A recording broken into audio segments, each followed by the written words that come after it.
আসসালামু আলাইকুম। সংবাদে আপনাদের সবাইকে স্বাগত জানাচ্ছি। আমি ফিরোজ তোহা। শুরুতেই আরবে কেবলস সংবাদ শিরোনাম। দখলদার ইসরায়েল এবং ফিলিস্তিন পুরোদমে যুদ্ধ চলছে, আর এই মুহূর্তে আমাদের হাতে এসছে যুদ্ধের ভয়ঙ্কর কিছু গুরুত্বপূর্ণ আপডেট সংবাদ। শুরুতেই জানাবো, ট্রাম্পের হামলার হুমকির মধ্যে রোমে বৈঠকে বসেছে ইরান এবং যুক্তরাষ্ট্র। পারমাণবিক কর্মসূচি নিয়ে ইরান এবং মার্কিন যুক্তরাষ্ট্র গত কয়েক দশক ধরে চলা উত্তেজনা নিরসনে এবার ওমানের মাস্কটের পর দ্বিতীয় দফায় ইতালির রোমে ফলপ্রসূ আলোচনা হয়েছে। আলোচনায় দুই দেশ বেশ ইতিবাচক কথা বলছে বলে জানিয়েছে বার্তা সংস্থা রয়টার্স। এ বিষয়ে গুরুত্বপূর্ণ সংবাদ জানাবো, সঙ্গেই থাকুন। এরপর জানাবো, সম্ভাবনাময়ী জীবন থাকলেও জন্মভূমি ছেড়ে যাননি ফাতিমা, শেষে ইসরায়েলি হামলায় নিহত। ফিলিস্তিনি ফটো সাংবাদিক ফাতিমা হাসসুনা কানের আন্তর্জাতিক চলচ্চিত্র উৎসবে নির্বাচিত ডকুমেন্টারির কেন্দ্রীয় ব্যক্তিত্ব। তিনি 2024 সালে কান ফিল্ম ফেস্টিভ্যাল মর্যাদাপূর্ণ এসিআইডি সাইডার অংশ হিসেবে put your soul on your hand ওয়াকের ডকুমেন্টারি ঘোষণা করার ঠিক একদিন পরেই বিমান হামলায় তার বাড়িতে 309 জন মারা গেছেন। এদিকে ট্রান্সজেন্ডারদের পাসপোর্ট দেওয়া বন্ধে ট্রাম্পের নির্বাহী আদেশকে অসাংবিধানিক বলল আদালত। ট্রান্সজেন্ডার এবং নন বাইনারি লিঙ্গ নির্দিষ্ট নয় মার্কিনীদের পাসপোর্ট দেওয়া বন্ধ করতে ট্রাম্প প্রশাসনের নীতিকে অসাংবিধানিক বলে আদেশ দিয়েছে যুক্তরাষ্ট্রের এক ফেডারেল বিচারক। আজ স্থানীয় সময়ে আদেশ দেন তিনি। এবারে জানাবো, ইরান রাশিয়া 500 বছরের সম্পর্ক এখন সর্বোচ্চ পর্যায়ে পৌঁছেছে বলছে আরাঘচি। রাশিয়ার সঙ্গে ইরানের বর্তমান সহযোগিতার স্তর গত 500 বছরের মধ্যে দ্বিপাক্ষিক সম্পর্কের সর্বোচ্চ পর্যায়ে পৌঁছেছে বলে জানিয়েছেন তেহরানের শীর্ষ কূটনৈতিক আব্বাস আরাঘচি। তিনি বলেছেন, এটি দুই দেশের মধ্যে কৌশলগত, অর্থনৈতিক এবং রাজনৈতিক সম্পর্কের গভীরতা তুলে ধরে। এবং সর্বশেষ জানাবো, দিল্লিতে চোখের পলকে ধসে পড়ল 4তলা ভবন, নিহত 11। ভারতের দিল্লির দয়ালপুরে এলাকায় একটি 4তলা ভবন ধসে 2 নারী সহ কমপক্ষে 11 জন নিহত হয়েছে। আজ বার্তা সংস্থা এবং ভারতের হিন্দুস্তান টাইমসের এক প্রতিবেদন থেকে এই তথ্য জানানো হয়েছে। প্রথমে নিহতের সংখ্যা 4 জন থাকলেও ধীরে ধীরে নিহতের সংখ্যা বেড়ে এখন 11 জনে দাঁড়িয়েছে। এই ঘটনায় নিহতের সংখ্যা আরও বাড়বে বলে জানা গেছে। প্রিয় দর্শক, এতক্ষণ শুনছিলেন সংবাদ শিরোনাম, এবারে বিস্তারিত। তবে তার আগে বন্ধুরা, অনুরোধ থাকবে এই সংবাদটিতে একটি লাইক দিন।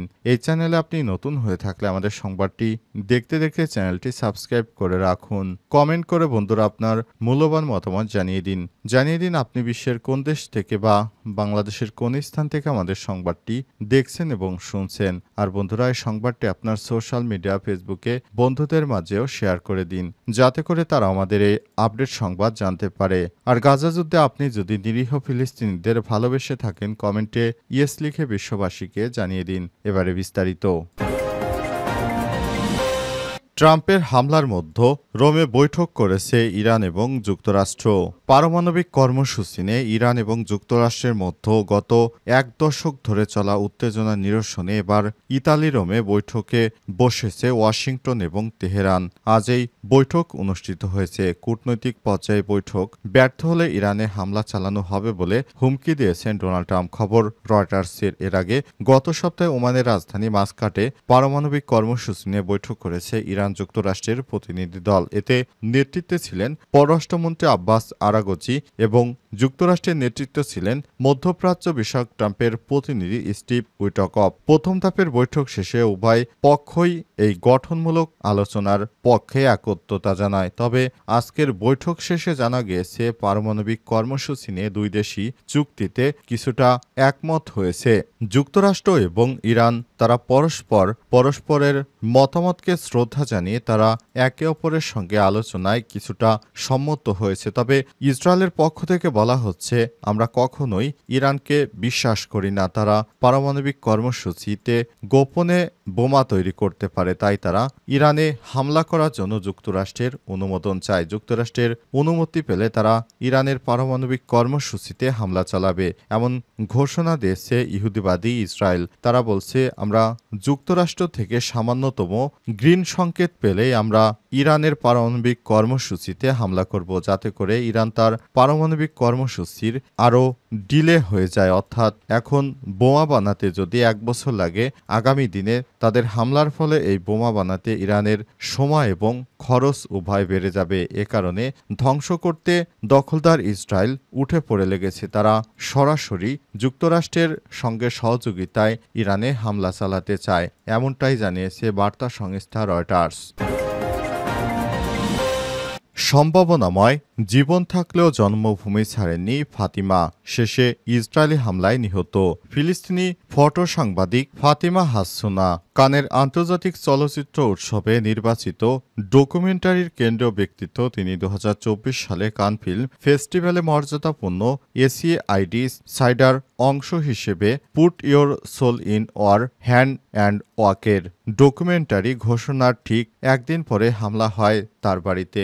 গত বুধবার ইসরায়েলি বিমান হামলায় তিনি সহ তার পরিবারের 9 জন সদস্য নিহত হয়েছে। গাজা যুদ্ধের ধ্বংসযজ্ঞ এবং মানবিক ক্ষতিগ্রস্তকে নথিভুক্ত করে ফটো সাংবাদিকদের জন্য আন্তর্জাতিক প্রশংসা অর্জন করেছিলেন ফাতিমা। তার মেধাকে মূল্যায়ন করতে গিয়ে পরিচালক সেপিদে ফার্সি তাকে একটি আলো এবং খুব প্রতিভাবান হিসেবে বর্ণনা করেছেন।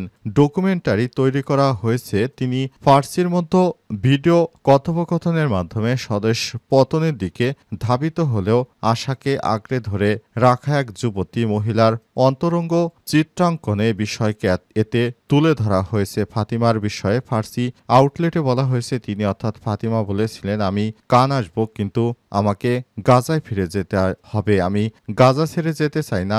এখন পুরো পরিবার মারা গেছে। তার নিহতের মধ্যে ফাতিমার ভাই বোনও ছিল, যাদের মধ্যে একজন গর্ভবতী ছিলেন। মাত্র কয়েকদিন আগে তিনি একটি ভিডিও কলে ফার্সিকে তার বোনের বেবি বাষ্প দেখিয়েছিলেন। ফাতিমা সম্পত্তি বাগদান করেছেন। তিনি ফরাসি দূতাবাসের মাধ্যমে ভ্রমণ ব্যবস্থা সুরক্ষিত করার প্রাথমিক পর্যায়ে ছিলেন বলেও জানা গেছে। ফরাসি আশঙ্কা করেছে তার মৃত্যুর ঘটনা ক্রমে নাও হতে পারে। কারণ হিসেবে সন্দেহ প্রকাশ করে তিনি বলেছেন, হয়তো তারা তাকে টার্গেট করেছে, কারণ ছবিটি ঘোষণা করা হয়েছিল।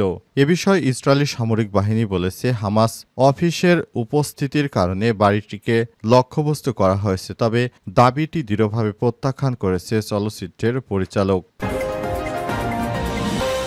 ট্রান্সজেন্ডারদের পাসপোর্ট দেয়া বন্ধে ট্রাম্পের নির্বাহী আদেশকে অসাংবিধানিক বললেন আদালত। ট্রান্সজেন্ডার ও নন বাইনারি লিঙ্গ নির্দিষ্ট নয় মার্কিনীদের পাসপোর্ট দেওয়া বন্ধ করতে ট্রাম্প প্রশাসনের নীতিকে অসাংবিধানিক বলে আদেশ দিয়েছে যুক্তরাষ্ট্রের এক ফেডারেল বিচারক। স্থানীয় সময় আজ তিনি আদেশ দেন। তিনি সারা দেশে এই নীতির উপর নিষেধাজ্ঞা জারি করেননি ওই বিচারক। মার্কিন প্রেসিডেন্টের নির্বাহী আদেশের ভিত্তিতে যুক্তরাষ্ট্রের পররাষ্ট্র দপ্তর পাসপোর্ট ও এ সংক্রান্ত নীতি গ্রহণ করেছেন। এর বিরুদ্ধে 7 জন ট্রান্সজেন্ডার মামলা করেছে।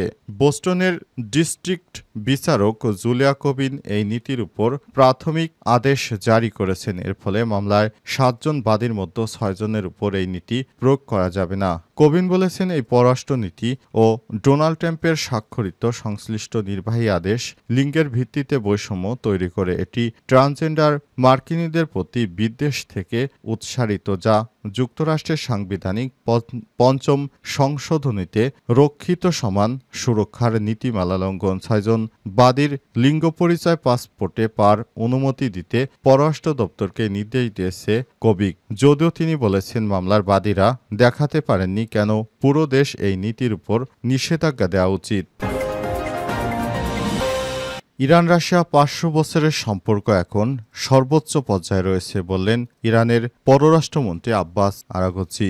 রাশিয়ার সঙ্গে ইরানের বর্তমান যে সম্পর্ক রয়েছে তা বিগত 50 বছরের মধ্যে সর্বোচ্চ ভালো সম্পর্ক বলে দাবি করেছেন ইরানের পররাষ্ট্রমন্ত্রী আব্বাস আরাগচি। তিনি আজ রাশিয়ার প্রেসিডেন্ট ভ্লাদিমির পুতিনের সঙ্গে পারমাণবিক ইস্যু নিয়ে আলোচনায় এসব কথা বলেছেন। এ সময় রাশিয়ার পক্ষ থেকে রাশিয়ার পররাষ্ট্রমন্ত্রী সের্গেই ল্যাভরভ জানিয়েছেন, যে ইরানের স্বার্থ সংশ্লিষ্ট যদি পারমাণবিক কর্মসূচিটি না হয় তাহলে ইরান এই আলোচনা সমর্থন করবে, পাশাপাশি রাশিয়াও এটি সমর্থন করবে। রাশিয়ার সঙ্গে ইরানের বর্তমান যে সম্পর্ক রয়েছে তার শীর্ষে কূটনৈতিক আরাগসি আরও বলেছেন, এটি দুই দেশের মধ্যে কৌশলগত, অর্থনৈতিক এবং রাজনৈতিক সম্পর্কের গভীরতা তুলে ধরে পুতিনের কাছে লেখা ইরানের সর্বোচ্চ ধর্মীয় নেতা আয়াতুল্লাহ আলী খামেনির একটি চিঠি পৌঁছে দিয়েছেন রাশিয়ার পররাষ্ট্রমন্ত্রী আব্বাস আরাগচি। তিনি ইরানের সর্বোচ্চ ধর্মীয় নেতা আয়াতুল্লাহ আলী খামেনির একটি চিঠি রাশিয়ার প্রেসিডেন্ট ভ্লাদিমির পুতিনের কাছে পৌঁছে দিয়েছেন। ইরান এবং রাশিয়া সবসময় একে অপরের সঙ্গে বন্ধুত্ব সম্পর্ক বিনিময় করে পথ চলছে। বিগত সময়ে পশ্চিমাদের নানা নিষেধাজ্ঞা সত্ত্বেও যুক্তরাষ্ট্র এবং ইসরায়েলকে ভয় না পেয়ে রাশিয়া এবং ইরান মধ্যপ্রাচ্যে তারা তাদের সামরিক শক্তি প্রদর্শনের পাশাপাশি দুটি দেশ একই সঙ্গে চলেছে। দীর্ঘদিন ধরে তারা একসাথে চলার কারণে এখন তাদের মধ্যে পশ্চিমাদের বিরোধী একটি বলয় তৈরি হয়েছে। এদের মধ্যে চীনের প্রেসিডেন্ট শি জিনপিং, বিশেষ করে রিসেপ তাইপ এরদোয়ান, রাশিয়ার প্রেসিডেন্ট সহ অনেকেই এই বিষয়টির সঙ্গে একত্রতা প্রকাশ করেছে। তবে পশ্চিমাদের এ বিষয়টি এখন ভীতির কারণ হয়ে দাঁড়িয়েছে। বিশেষ করে ট্রাম্প প্রশাসন ক্ষমতা আসার পর থেকেই চীনের উপর অতিরিক্ত শুল্ক আরোপের ফলে এখন যুক্তরাষ্ট্রের সঙ্গে আরেকটি নতুন যুদ্ধ বেঁধে যাওয়ার উপক্রম হয়েছে।